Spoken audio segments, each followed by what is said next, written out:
ಎಲ್ಲರಿಗೂ ನಮಸ್ಕಾರ ರೀ. ಎಲ್ಲರಿಗೂ ಆಶಾ ಕಿಚನ್ಗೆ ಸ್ವಾಗತ ಸುಸ್ವಾಗತ. ಎಲ್ಲರೂ ಹೆಂಗದಿರಿ? ಐ ಹೋಪ್ ಎಲ್ಲರೂ ಆರಾಮದಿರಿ ಅಂದ್ಕೊಂಡು ಇವತ್ತಿನ ರೆಸಿಪಿ ಶುರು ಮಾಡೋಣ ಬನ್ನಿ. ಇವತ್ತು ನಾನು ನಿಮ್ಮ ಮುಂದೆ ಹೆಲ್ದಿ ಆಗಿರುವಂತಹ ಟೇಸ್ಟಿ ಆಗಿರುವಂತಹ ರೆಸಿಪಿಯನ್ನು ತೊಗೊಂಬಂದಿದ್ದೀನಿ. ಅದ್ಯಾವುದಪ್ಪ ಅಂತಂದರೆ ಆಲೂ ಪರೋಟ ನೋಡ್ರಿ. ಹೌದ್ರಿ, ಆಲೂ ಪರೋಟ ಹೆಂಗೆ ಮಾಡೋದು ಅಂತೇಳಿ ಇವತ್ತಿನ ವಿಡಿಯೋದಲ್ಲಿ ನಾನು ನಿಮಗೆ ತೋರಿಸ್ತೀನಿ. ಅದಕ್ಕಿಂತ ಮುಂಚೆ ನನ್ನ ಚಾನಲನ್ನು ಇನ್ನೂ ಯಾರೆಲ್ಲ ಸಬ್ಸ್ಕ್ರೈಬ್ ಮಾಡ್ಕೊಂಡಿಲ್ಲ ಪ್ಲೀಸ್ ಸಬ್ಸ್ಕ್ರೈಬ್ ಮಾಡ್ಕೊಳ್ಳಿ, ಹಾಗೆ ಲೈಕ್ ಮಾಡಿ, ಹಾಗೆ ಭಾಳ ಇಷ್ಟ ಆದರೆ ಶೇರ್ ಮಾಡಿ. ಓಕೆ, ಹಾಗಿದ್ರೆ ವಿಡಿಯೋ ಶುರು ಮಾಡೋಣ ಬನ್ನಿ. ಆಲೂ ಪರೋಟ ಯಾರಿಗೆ ಇಷ್ಟ ಆಗಂಗಿಲ್ಲ ಹೇಳ್ರಿ, ಎಲ್ಲರಿಗೂ ಇಷ್ಟ ಆಗ್ತೈತಿ. ಚಿಕ್ಕ ಮಕ್ಕಳಿಗಂತೂ ಇದು ಫೇವ್ರೇಟ್ ಕೂಡ. ಹಾಗೆ ಬೆಳಗಿನ ಟಿಫನ್ಗೂ ಕೂಡ ಇದು ಫಾಸ್ಟಾಗಿ ಆಗುವಂತಹ ರೆಸಿಪಿ ಕೂಡ, ಮತ್ತು ಹೆಲ್ದಿಯಾಗಿರುವಂತಹ ರೆಸಿಪಿ ಕೂಡ ಇದು. ಆಲೂ ಪರೋಟ ಮಾಡೋಕ್ಕೆ ಏನೇನು ಬೇಕಪ್ಪ ಅಂತಂದ್ರೆ, ನಾನಿಲ್ಲೀಗ ರುಚಿಗೆ ತಕ್ಕಷ್ಟು ಉಪ್ಪು ತೊಗೊಂಡೇನಿ, ಹಾಗೆ ಚಾಟ್ ಮಸಾಲ ತೊಗೊಂಡೇನಿ, ಮತ್ತು ಗರಂ ಮಸಾಲ, ಹಾಗೆ ರೆಡ್ ಚಿಲ್ಲಿ ಪೌಡರ್, ಮತ್ತು ಸ್ವಲ್ಪ ಅರಿಶಿನ ಪುಡಿ. ಹಾಗೆ ಇಲ್ಲಿ ನಾನು ಸಣ್ಣಗೆ ಒಂದು ಈರುಳ್ಳಿ ಕಟ್ ಮಾಡಿ ಇಟ್ಕೊಂಡೇನಿ, ಮತ್ತು ಕೊತ್ತಂಬರಿ, ಹಾಗೆ ಸ್ವಲ್ಪ ಶುಂಠಿ ಬೆಳ್ಳುಳ್ಳಿ ಪೇಸ್ಟ್, ಮತ್ತು ಮೆಣಸಿನ್ಕಾಯಿ. ಹಾಗೆ ಇಲ್ಲಿ ಗೋಧಿ ಹಿಟ್ಟನ್ನ ಮೃದುವಾಗಿ ನಾದಿಟ್ಕೊಂಡೇನಿ, ಮತ್ತು ಇಲ್ಲಿ ಬೇಯಿಸಿದಂಥ ಆಲೂಗಡ್ಡೆನ ತೊಗೊಂಡೇನಿ. ಈಗ ಇದನ್ನು ಸರಿಯಾಗಿ ಕಿವುಚಬೇಕು. ಸ್ವಲ್ಪನೂ ಹಳಕಾಗಿ ಉಳಿಬಾರ್ದು, ಇಲ್ಲಾಂದರೆ ಪರೋಟ ಹರಿದು ಬಿಡ್ತೈತಿ. ಸೊ ಅದಕ್ಕೆ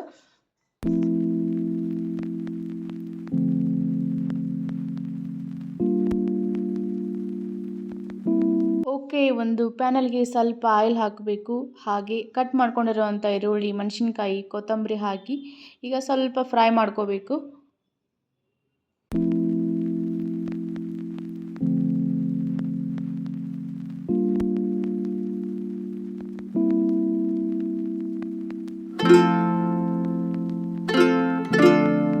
ಹಾಗೆ ಈಗ ಮಸಾಲೆ ಏನು ತೊಗೊಂಡಿರ್ತೀವಲ್ಲ, ಸೊ ಅದನ್ನೆಲ್ಲ ಕೂಡ ಈಗ ಹಾಕಬೇಕು. ಅದನ್ನು ಕೂಡ ಹಾಕಿ ಸ್ವಲ್ಪ ಫ್ರೈ ಮಾಡ್ಕೋಬೇಕು.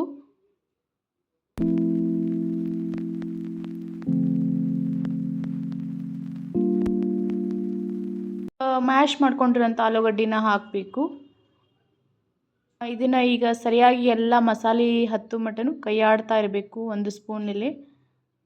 ಈ ಥರ ನಿಮಗೆ ಎಷ್ಟು ಬೇಕೋ ಅಷ್ಟು ಉಂಡೆ ಮಾಡಿ ಇಟ್ಕೋಬೇಕು. ಈಗ ಸ್ವಲ್ಪ ಹಿಟ್ಟು ಹಾಕಿ ಚಪಾತಿ ಹಿಟ್ಟನ್ನು ತಗೊಂಡು ಸಣ್ಣಗೆ ಲಟ್ಟಿಸ್ಕೊಂಡು ಅದಕ್ಕೆ ಆಲೂಗಡ್ಡೆ ಏನು ಉಂಡೆ ಮಾಡಿ ಇಟ್ಕೊಂಡಿರ್ತೀವಲ್ಲ ಅದನ್ನು ತುಂಬಬೇಕು. ಹೀಗೆ ಹೂರಣ ಹೆಂಗೆ ತುಂಬ್ತೀವಲ್ಲ, ಸೊ ಅದೇ ರೀತಿ ಇದನ್ನು ಕೂಡ ಉಂಡೆ ಮಾಡಿಟ್ಕೊಂಡು ತುಂಬಬೇಕು.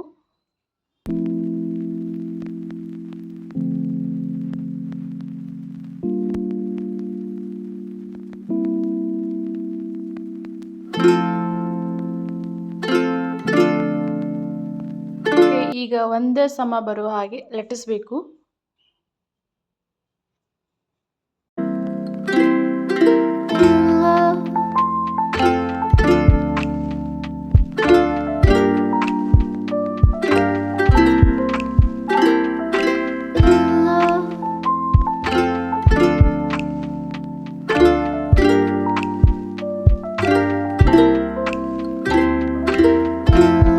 ಈಗ ಒಂದು ಹಂಚಿಗೆ ಸ್ವಲ್ಪ ಆಯಿಲ್ ಹಾಕಬೇಕು.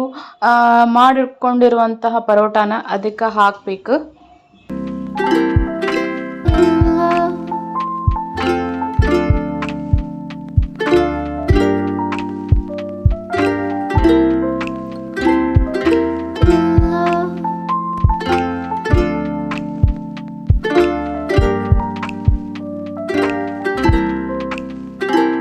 ಈಗ ಸರಿಯಾಗಿ ಬೇವು ಮಟನು ಹಾಗೆ ಬಿಡಬೇಕು ಹಂಚ ಮೇಲೆ.